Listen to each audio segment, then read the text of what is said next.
Ito si Miss Juliet Vlog. Ngayon, magluluto tayo ng dalawang flavor na champorado. Dahil andito yung mga pamangkin ko from Bulacan, na-request nila sa akin nito mga kamis. Ayan, dalawang flavor yan. Ube flavor at chocolate flavor. Ayan, pero mas nagugustuhan nila yung bago kong invento na ube flavor. Ayan mga kamis. Kaya ang sarap-sarap pala nitong ube flavor na to.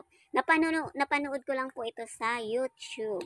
Kaya na-amaze ang iyong lula. Kaya nag-try tayo ngayon para sa aming breakfast. Kaya mga kamis, para sulit talaga ang lasa ng ating champorado, lalagyan natin ng toppings na evaporated milk. Kaya mga kamis, ayan, tara kainan na. Ang sarap ng aming breakfast ngayon kasama ang aking mga pamangkin at anakis. Ayan, gustong-gusto nila to talaga ito. A few moments later. Lasa ron, first time kumain ng champorado na may First time ko kasi gumawa na ito mga kamis. Ayan, obi. Diba? Sarap daw, sabi ng aking pamangkin. Ayan. Sa kanya naman is chocolate flavor. Diba?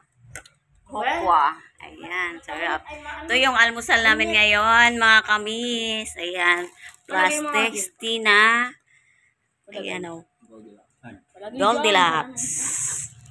Sarap. Kasi medyo matabang. Kaya masarap siya halos i-partner sa champorado. Plus, ito ang aming almusal ngayon. Suman.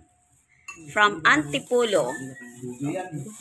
Tapos, ito pa, suman na maliit, suman na malaki. Ito yung suman ng Antipolo na may, to pa yung, may palaman na na bukayo. Kamuting kahoy yan, mga kanis. Tapos ito naman, yung paborito ng mga Bisaya, bibingka na pinaliki. Bibingka kaso negro ang bingka natin ngayon, negro. Ayan, dalawa yan. Bumili kasi kami kay papadala namin sa Bulacan, yung iba. Yan, ito yung natira sa akin. Yung iba nandun sa nakabalot na.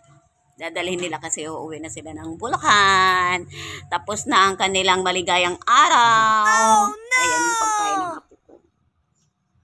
Ayan, pagkain ng apo ko. Kaya tara na, almusal na tayo mga kamis. Ayan, dito lang nagtatapos ang ating content for today. Thank you for watching and follow more.